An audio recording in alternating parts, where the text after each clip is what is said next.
Welcome to Inside Seaweed, the podcast looking deep into the seaweed industry through the stories of pioneers, entrepreneurs, and innovators.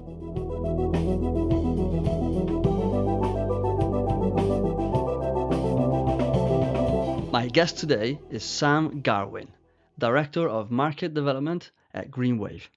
Sam has a lot of experience in building sustainable supply chains and developing socially responsible business models. Through a consulting firm, she developed market-based solutions for regenerative food companies. And having joined GreenWave, she now leads efforts to establish markets for seaweed farmers. This episode is absolutely packed with nuggets of information. So get yourself a notebook, get ready to rewind, re-listen to some of the segments. You'll thank me later. Please enjoy my conversation with Sam Garwin. Hi, Sam. Hi. Welcome to Inside Seaweed. Thank you. I'm excited to be here with you. Yeah, it's great to have you here. I want to start with generalization. And in a way, I kind of hope that many people in the audience will disagree with me. And I do encourage you guys to get in touch and let me know if your experience is different and why. My contact details are in the show notes. So the broad brush statement is something like most seaweed entrepreneurs are working a part-time job or have some other form of income to sustain themselves. So that's the starting point. Questionable, but that's the starting point I want to go with. Why do you think that is? And this is something that you would recommend as a strategy. I'll start off by saying that my perspective is very much U.S. and Canada centric, as that's where GreenWave's work is focused. And I would hesitate to make recommendations about what anyone should do for their personal sources of income. However, I will say that cost of living around the world, but in the U.S. Especially has increased dramatically in the past 5 years, and there are many people in all industries that are working multiple jobs. That said, similar to many other forms of agriculture, seaweed is seasonal.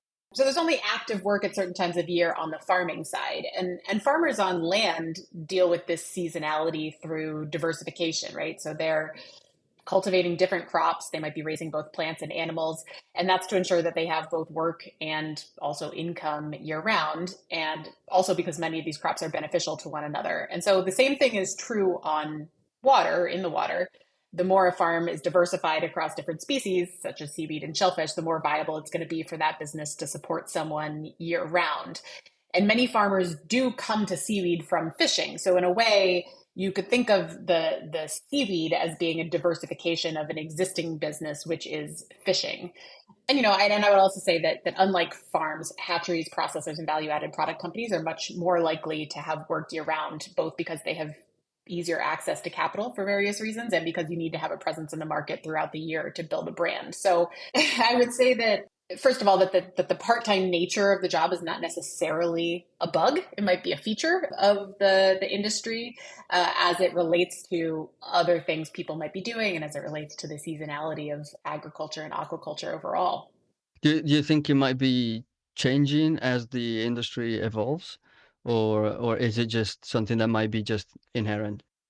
It definitely depends on which role we're talking about. I think that again, on the farming side, it's hard to get away from the seasonality of it unless you are cultivating multiple species.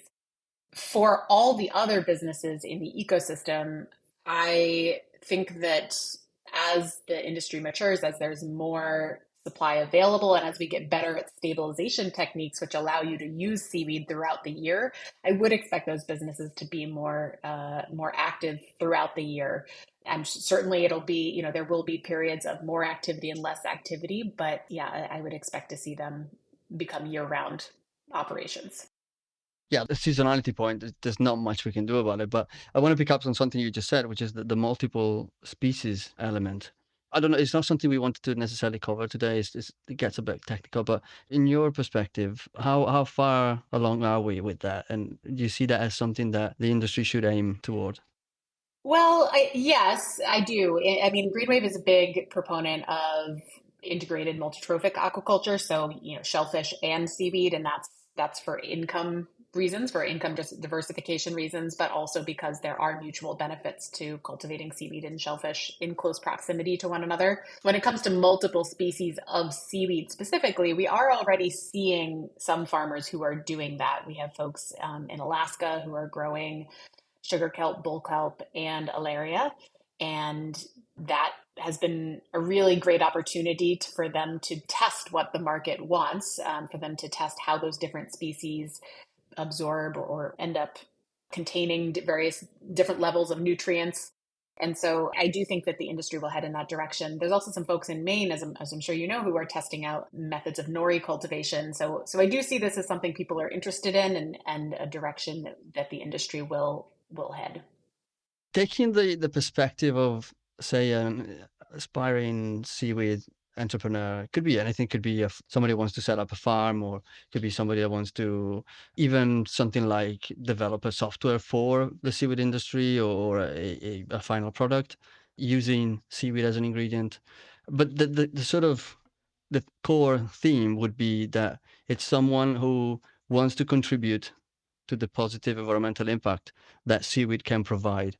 But ultimately, although in principle this is a very good starting point, ultimately there is an underlying need to start a business that works, and that is profitable in the end. So from your point of view, what are the key considerations in creating such a seaweed startup?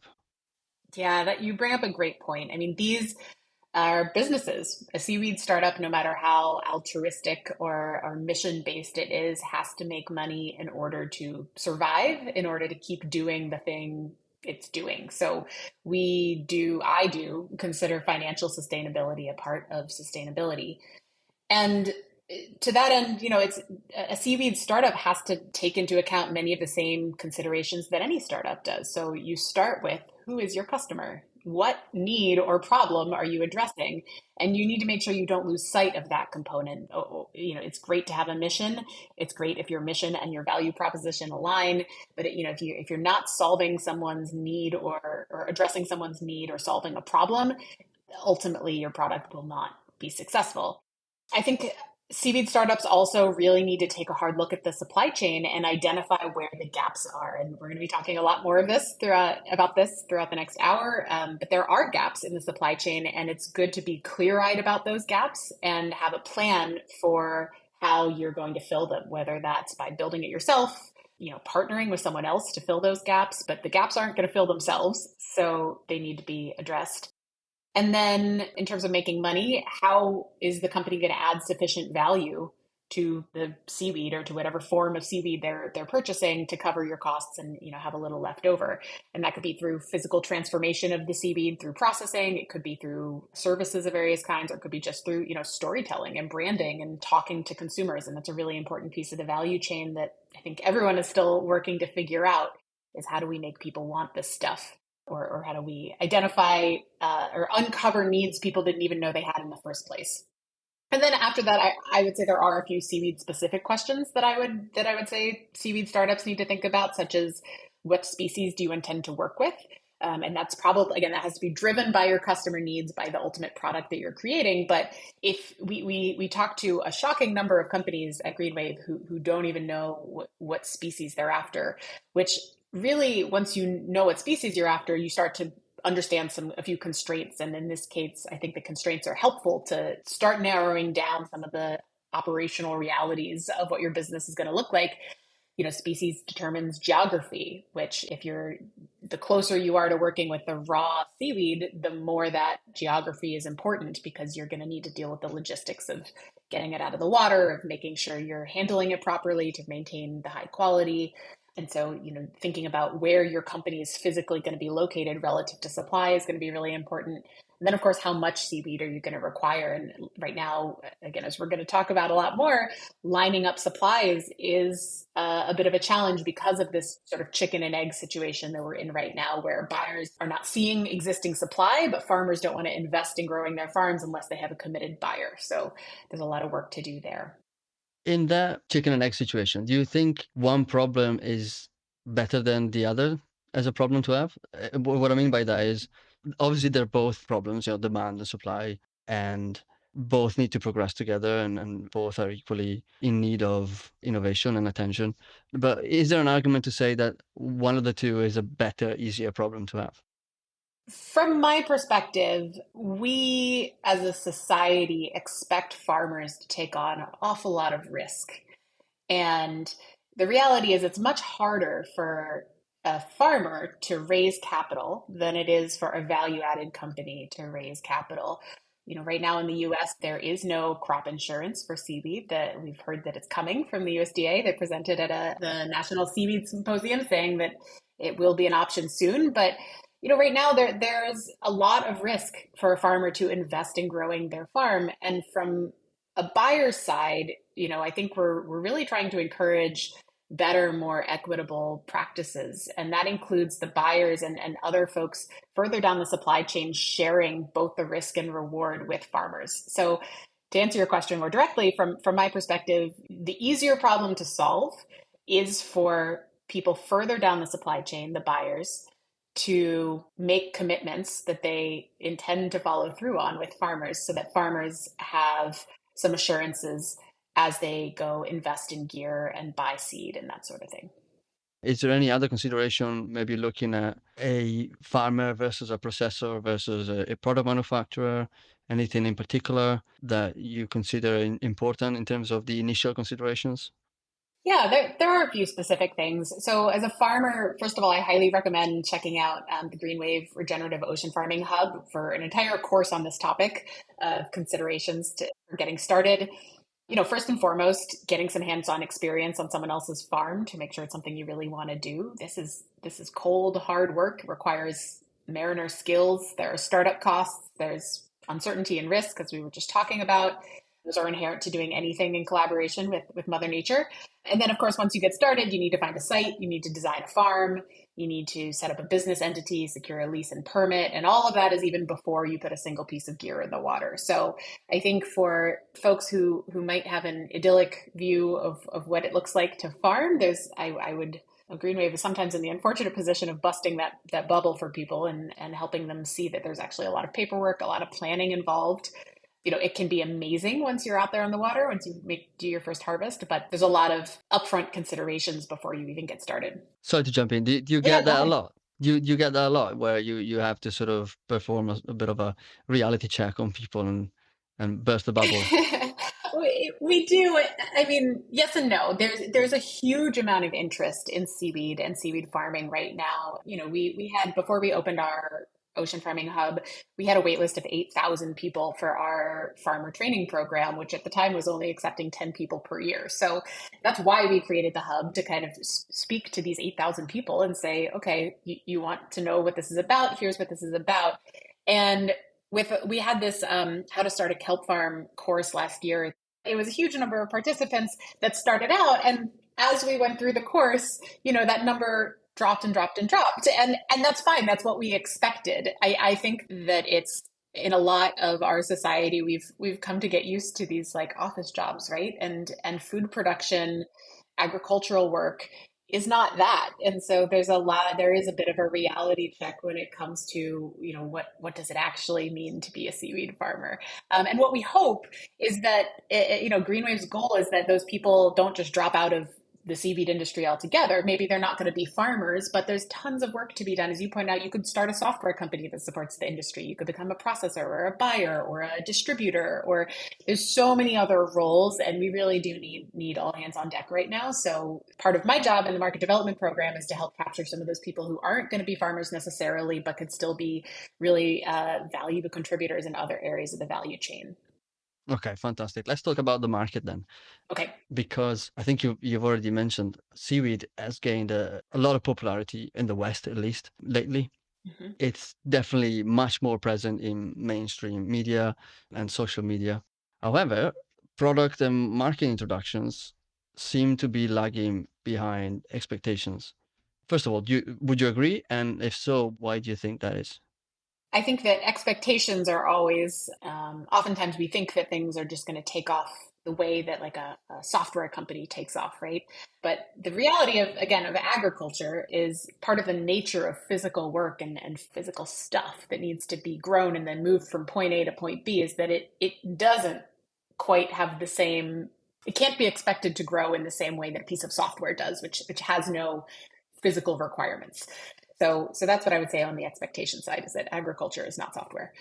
From, why is that? I think that, again, there's sort of a disconnect in terms of the supply and the demand. So a lot of farmers are coming at seaweed from a fisheries mindset. And so they are expecting, or their experience from fisheries is that they should be able to farm their seaweed and then drop it off with a tender or a buyer and get paid for it and walk away, right? So they want to be able to farm and sell their wet, raw agricultural commodity.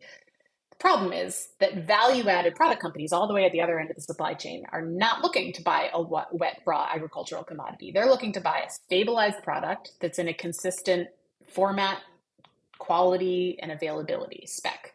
So there's this gap where people are producing seaweed in format A and people want format seaweed in format B, but this stabilization and primary processing part of the value chain is missing. And that's preventing the product grown by the farmers from actually reaching the market. I just want to jump in on this one because I think it's a very interesting point. And I was wondering, is it the same in land agriculture, or is aquaculture or seaweed farming any different than that? It's very similar to almost any other form of agriculture. If prior to working with GreenWave, I actually did a lot of work in the regenerative meat space. Huh. And similarly, slaughterhouses are a huge bottleneck especially for smaller and medium scale farmers. Yeah, in order to, there's not enough spots to begin with. There's a lack of skilled labor. There's a lack of equipment that services those kinds of farms. And you have you have a live animal, so being able to estimate how much that animal weighs is really challenging, similar to a lot of problems we have on farms right now, where farmers think they have a certain amount of seaweed, and then it turns out they have another amount of seaweed, and that kind of messes up the buyer dynamics. And then it's really perishable. So, the unless you're stabilizing seaweed or meat in a way that makes it essentially shelf stable, then you're stuck paying for cold storage, which just adds to the costs that are on these products. And so that's just a meat example, but there's also examples with grains. I mean, grains all are ready to harvest at the same time. They have to be a certain level of dryness in order to be able to be stored. They need to not have pests in them. And if there's one rain right before you're supposed to harvest, it can mess up the entire thing. And you've just spent all those. And there's actually in the grains industry some really interesting, they call it custom harvesters, where no one grain farm, since they're so big, can invest in the cost of the combines and all the equipment needed to harvest. And so there's actually entire separate companies that come in and harvest all the grains, and they just move from farm to farm to farm. So in any case, I'm going down a rabbit hole here, but that's just to say that, No, but it's interesting. yeah, the stabilization and primary processing bottleneck is a thing that almost every agricultural industry struggles with. This is not unique to seaweed, but we've been doing this for a lot less time here in the West, so we don't have that infrastructure, we don't have that equipment. Exactly. In the West, at least, agriculture had quite a bit of a head start compared to aquaculture. Right. So is there anything we can learn from land agriculture that can maybe be replicated or adapted to seaweed? Yeah, well, so I guess I can first talk about what we're seeing, how people are addressing this now. So if you're going to be a buyer in the seaweed space, again, you have to figure out how you're going to get stabilization and processing done. It's not an option. It's got to get done somehow. And so some folks, for example, Atlantic Sea Farms, the largest buyer in the U.S. right now, have decided to go the build route. So they're taking on investor money. They build a custom seaweed processing facility to transform seaweed into wholesale products and their own CPG line. And that gives them a lot of control over their product. And also they're taking on a lot of risk there with money and with, they are responsible for that entire processing chain now.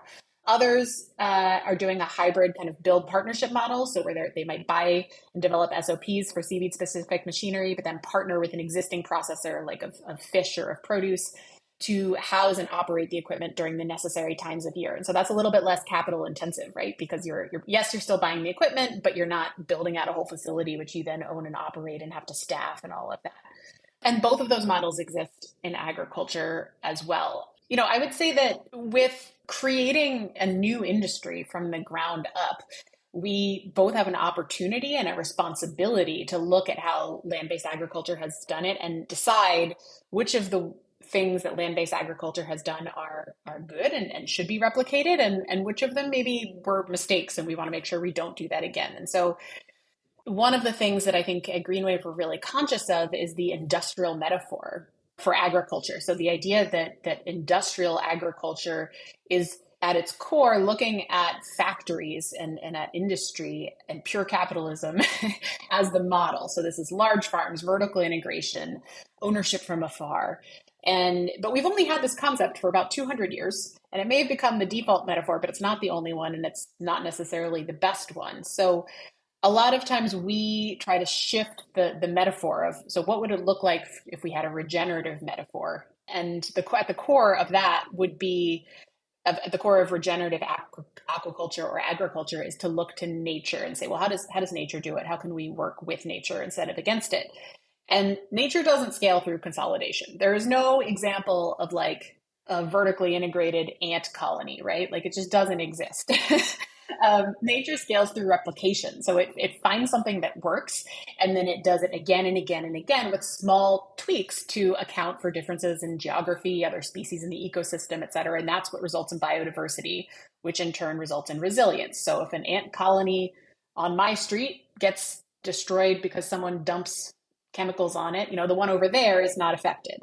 And as we saw with coronavirus, for example, replication is a very effective scaling strategy. So that is a virus that scales through replication and successfully, got to the entire world. So I think we kind of got to this by talking about processing, but with all aspects of looking to land-based agriculture, I think it's important to apply a really critical lens and ask, is this something that should be copied, or should we try to do it differently this time?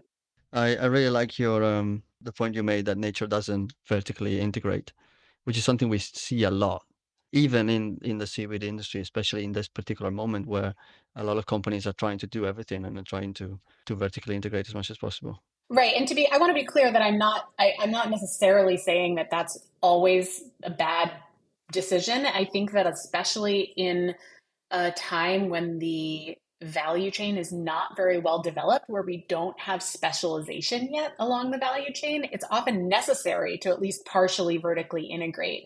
But I think, again, it's sort of like looking at that with very, really clear, open eyes and saying, is this a bridge to get us where we want to go?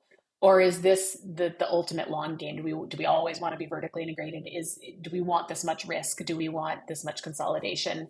I think it's just important to constantly be reevaluating that. Definitely, and it comes at a cost, and I guess it's a balance, isn't it? Yeah, absolutely. Going back to the market development piece, we touched on quite a few interesting points. I don't know if there's anything left that we want to cover. I think one thing I would be really keen to understand is, from your point of view, if there's anything that individual seaweed entrepreneurs can do to bridge the gap between the sort of, going back to the original point, the popularity of seaweed versus the potential or perceived lack of products and market introductions. Is there anything that individual seaweed entrepreneurs can do to plug those gaps?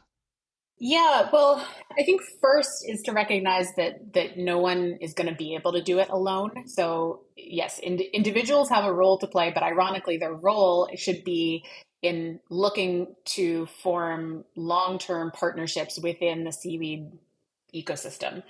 So, going back to that idea of profitability, the entire value chain everybody's got to make money in that, or nobody makes money, right? That's sort of how a value chain works. If one piece of that value chain fails because they're not making enough profit, then everybody has a problem because that piece just dropped out and now someone else has to take that on. So I think that a shift from thinking about how can my company make money to how can we collaboratively co-create value across the entire supply chain is needed. And if this is going to work, folks who work together need to recognize that this is a shared problem. Making money, everyone making money is a shared problem.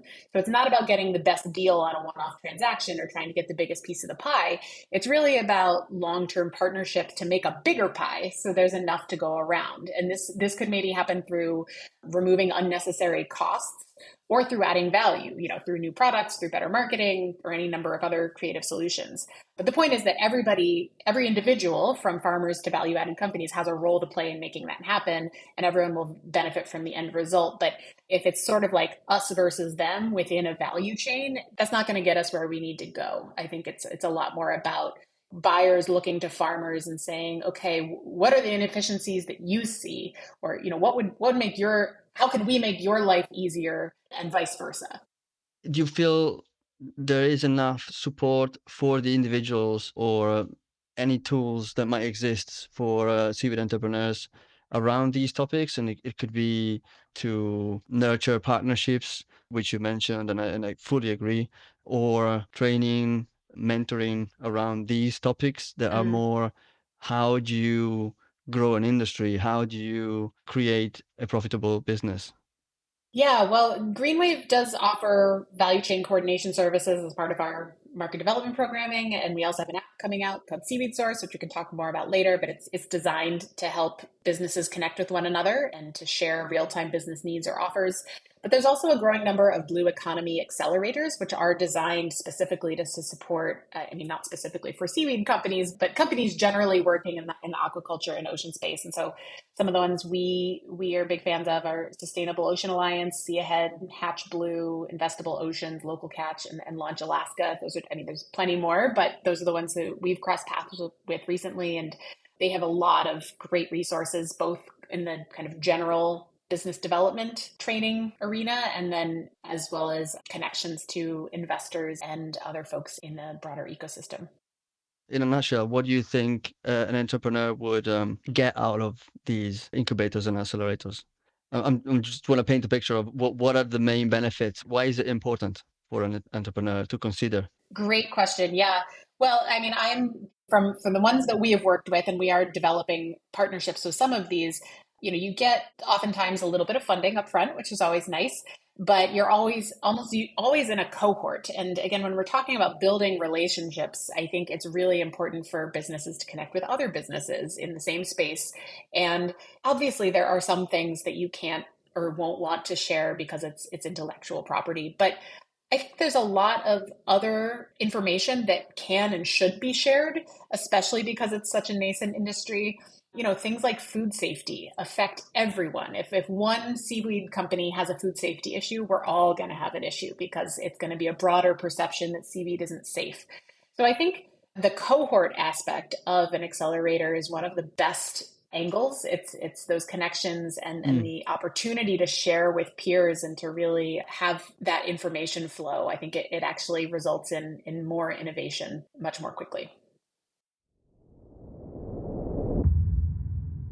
Just a quick break to remind you of Inside Seaweed newsletter.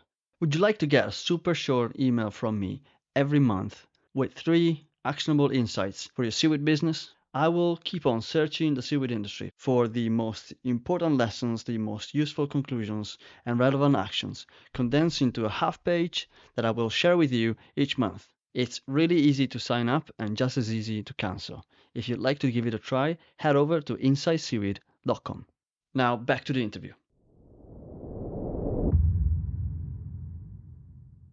In June, I had the great pleasure of attending the Sigriculture conference in Norway, where I had a chance to hear the thoughts of some of the European players in the industry. And one of the main takeaways was this absolute need to scale up, reaching economy of scale, reduce prices for the seaweed biomass. In your opinion, how could this work while still allowing small businesses to come into the industry and thrive?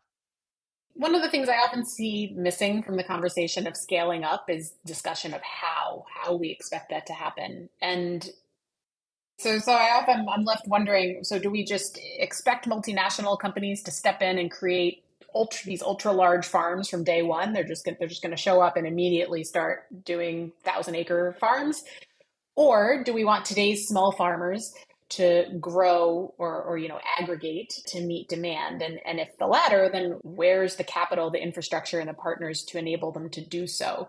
So sort of getting back to some of the themes we've been touching on already, we can't scale supply without simultaneously scaling all the other aspects of the supply chain in a coordinated fashion. So you want to scale farming? We also have to scale hatcheries. We also have to scale primary processing equipment and harvest and transportation and storage infrastructure and the number and scale of value added product companies. And so I think sometimes we put this kind of excess of blame and responsibility on the farmers when in fact the entire ecosystem has to mature, and there's all this focus on the supply, but as we've discussed, really it's the stabilization and primary processing that we're missing.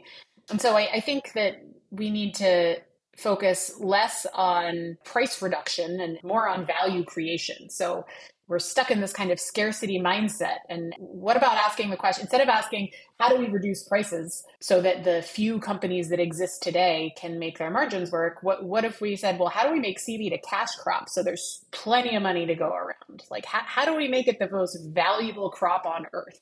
And put more of the onus on the post-harvest members of the supply chain to create value instead of on the farmers to continually drive down their costs.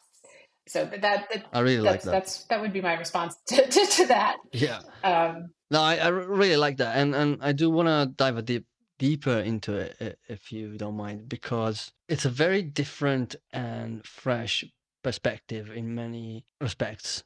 So, how would that look like in practical terms? I'm thinking, how do we make that happen, yeah. Abby? How, particularly, I really like your sort of approach of, okay, instead of making seaweed a commodity and driving down prices, how about we make seaweed a cash Mm-hmm. crop and everybody wins?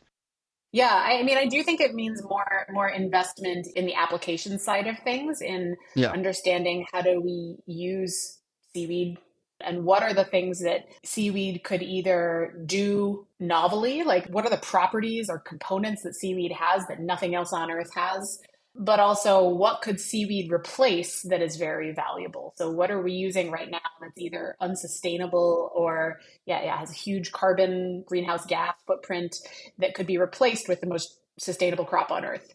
And that would be very, very valuable going forward.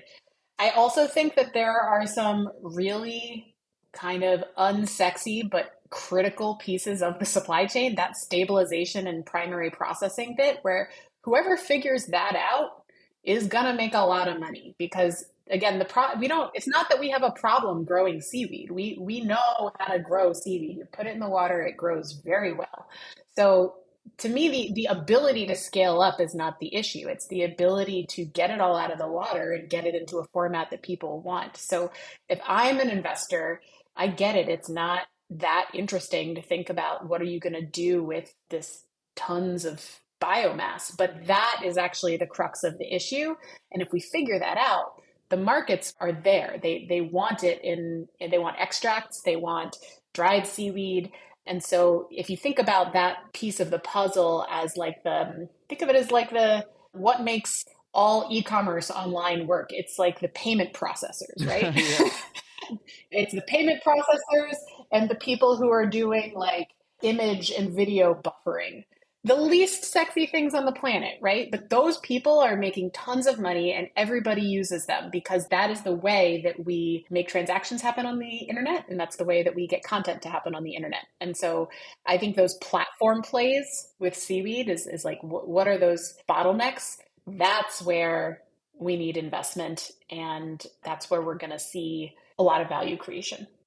Yeah, absolutely. And it's such a good analogy because a lot of the things you mentioned, you don't necessarily see as a user or as a member of the general public. You don't see those elements. They just happen and you sort of take them for granted, but they're hidden and unsexy. But you take that out and everything kind of falls apart.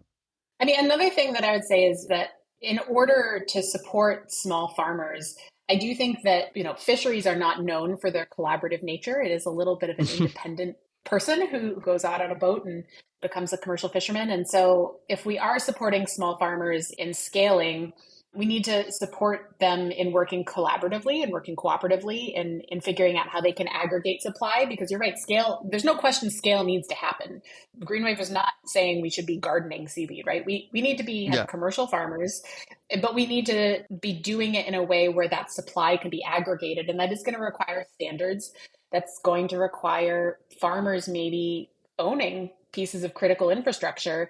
I was talking about partial vertical integration. Like, if we want farmers to be able to capture more value, that might mean them owning pieces of critical infrastructure like seed production and primary processing. And GreenWave has been doing some work in this area in collaboration with farmers, because again, if those are the parts where we're creating value, then ultimately we want farmers to have a say in that, to have power in that, to have influence over how that goes, and to have a cut of the potential profits that result.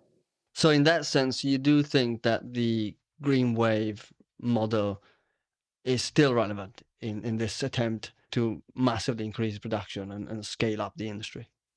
Absolutely. Small farmers will always be the kind of heart and soul and core of the industry. They've been doing this for a decade already, at least more than that.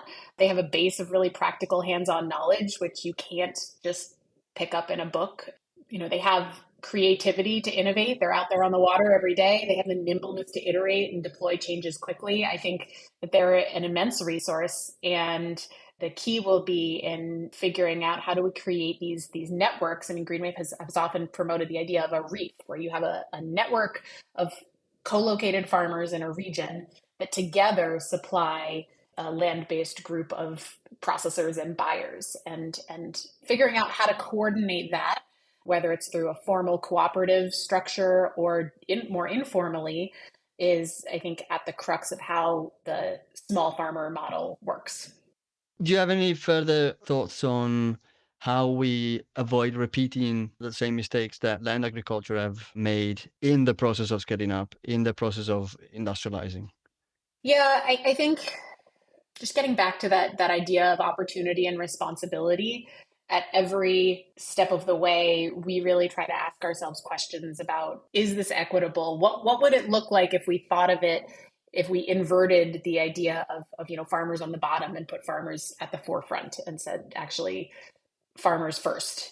And what would it look like if 20 years from now, land-based agriculture was looking at seaweed and said, how do we be more like them? They figured it out, they did it right.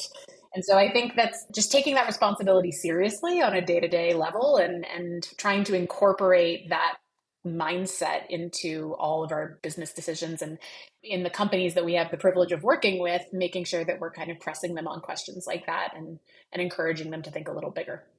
Seaweed is such a great crop in a sense that it provides such a wide variety of different applications. And I do realize that I'm using seaweed as a very generic term. We would never say that in agriculture. We wouldn't say plants. Exactly. We would say wheat and barley and corn and tomatoes.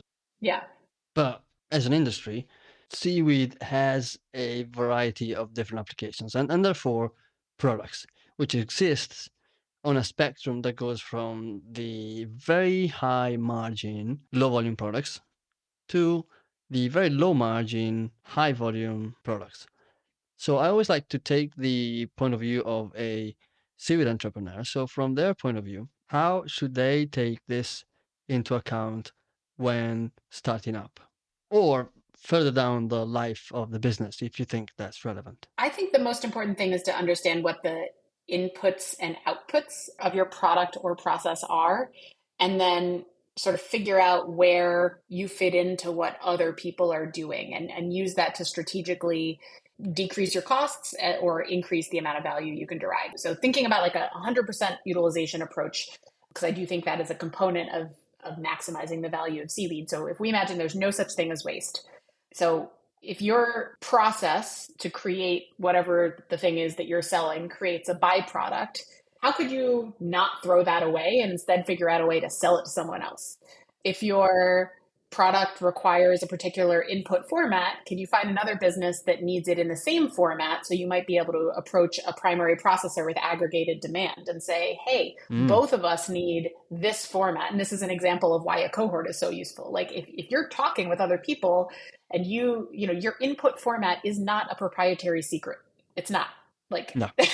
I so so if you share, hey, we actually need seaweed in this format, and someone else says, hey, me too, that's awesome. That means you have aggregated demand, which you could take to a co-packer or a processor and say, hey, like, can you make this for both of us, and we'll share in whatever costs you might have in order to put it into that format. So yeah, I think that getting creative with inputs and outputs, and talking to other people and understanding which other businesses you could be either supplying or buying from is helpful when getting started. Okay. So if I understand what you're saying correctly, it's almost like it sounds like there may be more money left on the table. Yeah, yeah. Or even thinking about a blended margin of some kind. So if you're valorizing everything, then it doesn't all need to be super high margin. And I'm not even necessarily talking about creating like a massive portfolio of products, but just like, can you make sure that whatever you pay money for as an input, if you're buying, I mean, the simplest example is if you're buying raw, wet seaweed and you are making a dried product, you have water coming out of that seaweed water, right? Like, are you sure that nobody wants that seaweed water? What's in that seaweed water? Like, if you're letting anything go down the drain or go into the garbage, you're missing an opportunity to valorize it somehow.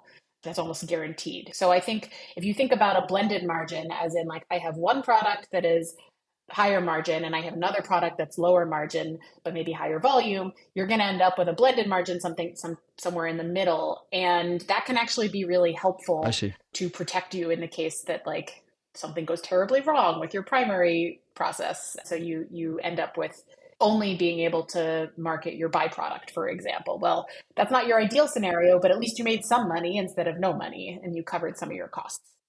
Is it a given, do you think, that small businesses would start with more toward the high margin side of the spectrum, and by doing so, letting bigger companies develop the high volume, low margin products, or not really?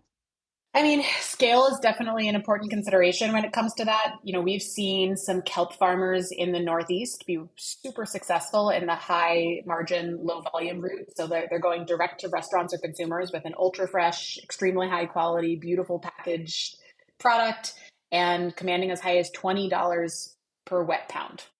I mean, it's amazing, and it's worth every penny. But that requires a lot of labor in the form of sales and marketing work, and it can be challenging to scale that type of experience. And it's also really not feasible in places that are further away from urban centers. Like if you're in Connecticut, you can access Boston, Providence, New York, all in a day, less than a day's drive. So with higher concentrations of restaurants and wealth, you can do that kind of high margin, low volume route a lot more easily than in more remote areas. I do think the low margin but high volume route it's important for everybody to have a plan about what they're going to do if seaweed arrives in a different quality or format than what you had hoped for. So even a company that focuses on grade A kelp for direct to consumer food sales should have a buyer lined up for grade B or grade C kelp, like in the case that there's an early biofoul set or something like that. Mm. It's farming. Quality issues are going to happen, and they often aren't anybody's fault. So you might as well plan for it. And this protects the business financially, and it also protects business relationships. It's really harmful when a load of seaweed has to be rejected outright. It's not good for the buyer. It's not good for the farmer. So having a plan B is really important.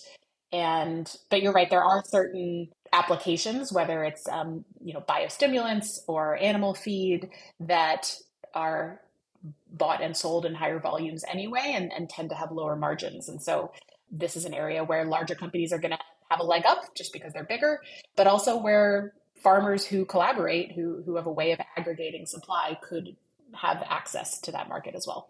Should businesses in the seaweed space try to build a brand on a specific product and, in other words, specialize on what they're really good at? Or should they try and develop a portfolio of different products and income streams? The reason why I really care about this Yeah. This general point is that marketing seems to be so important, Yeah. especially, going back to what you were saying earlier, we should try and add value and make seaweed a valuable crop rather than a commodity. And Hmm. that requires people really, in my mind, really building good marketing around seaweed, building brands around seaweed. And I see those as specialized brands. But I don't know if that's something I have in mind and it's incorrect, or it's a perception, Hmm. a false perception type thing, or whether it's true that brands should focus, should try and really do what they're really good at. Well, I do think it can, in some ways, it ties back to the very first thing we were talking about, which is Mm, what do your customers want? Sometimes you think you've got the thing and it turns out it's not the thing. And so you have to be willing to take that market signal and pivot. I mean, one of the companies we've worked really closely with on the CPG side is Akua. And Akua started out with kelp jerky. And if you've heard Courtney talk recently, that their CEO and founder, she jokes about how they created a product that nobody wanted. I mean, they tried it for years and it just never really took off. And they finally said, you know what? What do people actually eat? What do Americans eat? And the answer was burgers. And so they made a kelp burger and they just launched a partnership with Nickelodeon and has SpongeBob on the package. Talk about good marketing, right? yeah, Trying to get it. And so they've pivoted from trying to make this kind of healthy snack for adults to targeting kids who, whose parents them to eat climate friendly and eat healthy and all of that. And I think it's a brilliant pivot. So, I think you can specialize, but I would warn against specializing with blinders on and going too far down a road without being willing to hear the market signals when they are speaking to you. And I think that being willing to switch or to test out different ideas is going to be really important for any startup, seaweed or not. do you think as an industry we need to get a bit better at listening to the customers? I do. I do. I think that, time and time again, people are telling us that they don't want to eat seaweed in the formats that we're giving it to them. So we've got to get more creative. Lecturing people has never, ever worked. When Nike sells shoes, they don't give you a list of features in the construction of their shoe. They don't tell you about the rubber. They don't tell you about any of that. They just say that it's going to make you the best athlete. They say, just do it. This is the kind of mind shift I think that some of us working in the mission driven food and agriculture space need to make is that the mass market generally does not care about the same things that we do, and that's okay. And we have to be okay with marketing a product on slightly or maybe entirely different qualities than the ones that got us into this industry to begin with, and that's fine. That's how marketing works, and that's what it means to speak to your customer and to meet them where they are. Not everybody is going to become a climate crusader. Yeah, completely. Right, that's such an important point.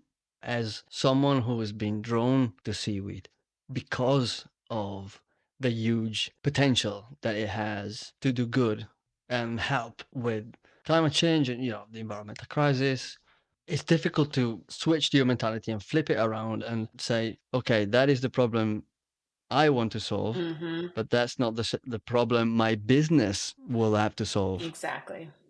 And that is such a sort of mental barrier that I think a lot of us are struggling with. Yeah, one way that I've seen this play out, or one example of an application where this is sort of in the forefront, is a lot of the folks who are working on plastic alternatives utilizing seaweed. They are very driven to reduce the plastics problem, reduce our reliance on fossil fuels, all of this stuff. But when they're creating their product, one of the main criteria for whether their product is going to make it in the market is whether they can get their material into a format that works with existing plastics manufacturing equipment, whether it works with existing extrusion technology. If it does not work in that context, it's never, ever, ever going to succeed as a business, no matter if it's the most sustainable, lovely material on the planet. So there's just understanding what your customers need in order to say yes, in order to even give it a shot, I think is again the most critical part of running any business, not just a seaweed business. You hinted at this earlier, but I wanted to ask you if you could tell us a bit more about this new app that GreenWave has launched on the 11th of July this year and is called Seaweed Source. So could you tell us a bit more about it and maybe what are the reasons that drove you to building this app? Absolutely. So, as we've discussed, the seaweed industry is still very young and a lot of collaboration is needed to get seaweed from seed to sale. And over the past 8 years, we've really learned that transparency and information sharing and connections within the industry really leads to faster innovation than almost anything else. And so we have this regenerative ocean farming hub, which has been up for a little over a year now. And that was built as a place for 101 level curriculum to be shared and broader community conversations to happen. But Seaweed Source is a place for active and established businesses to learn about one another, connect, and really, do business is the hope. It's the joke internally is it's like a dating app for the seaweed business. So that's what we're Nice. for the seaweed That's industry. good marketing, by the way. Thank you. So you found that there was a gap in linking together and have these different bits of the supply chain talk to each other or date. Yeah, exactly. So farmers are growing seaweed without knowing who they're going to sell it to, and buyers are out there pitching products without a solid plan for scaling supply, particularly in the format that they needed. And so we wanted to create an app where all of that could just be shared a bit more transparently, a bit more easily. And so we wanted basically on this app, companies start by completing a profile, which includes the activities that their business does. So do they produce seed, grow seaweed, process seaweed, Hmm. or make value added products? They can share the species that they work with, their current volume capacity, and any other information that they, might be relevant. We've got a big text field where you can write anything else. You can upload photos, that sort of thing. And the idea is that even for farms who are allergic to marketing, don't want to put up a website, this is a way for them to put themselves out there and make themselves available for other companies to connect with them and discuss relevant opportunities. So it is for obviously seaweed cultivators, but by the sound of it, it's for everybody in the chain. For everybody in the chain, yeah. So we released a very bare bones version of this about a year ago as part of a USDA grant. And at that point, it was just for buyers and farmers. And as we've been discussing this whole hour, we realized there's a whole lot of other people involved Yes. with getting that seaweed to the customer who need to be included because it doesn't work without them.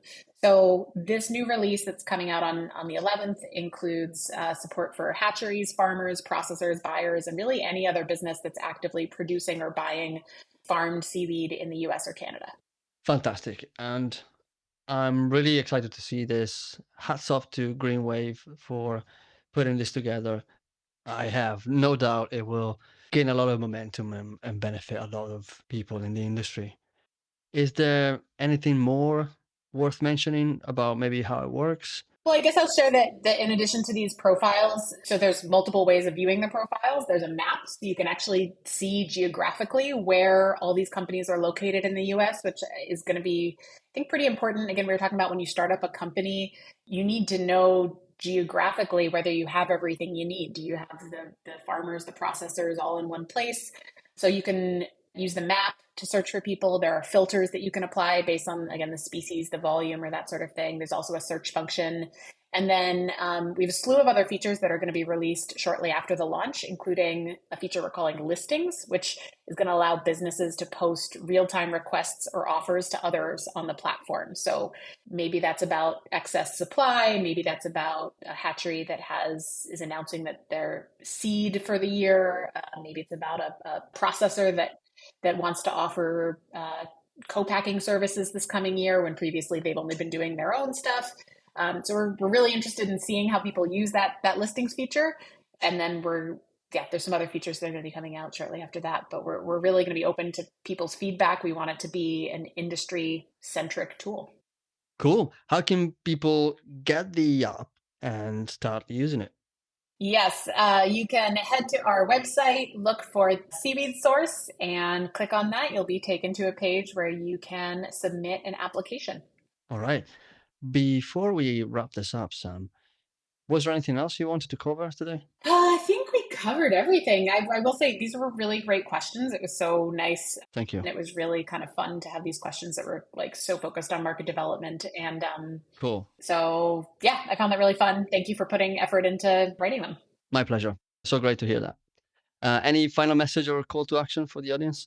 Oh, good question. Don't feel like you have to, but if there is anything, Yeah.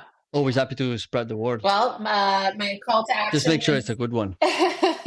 is for those of you who are active in the space to think about that responsibility and opportunity to make seaweed the best example of agriculture or aquaculture that the world has. I think we have an amazing opportunity here, and we can all build something pretty incredible together.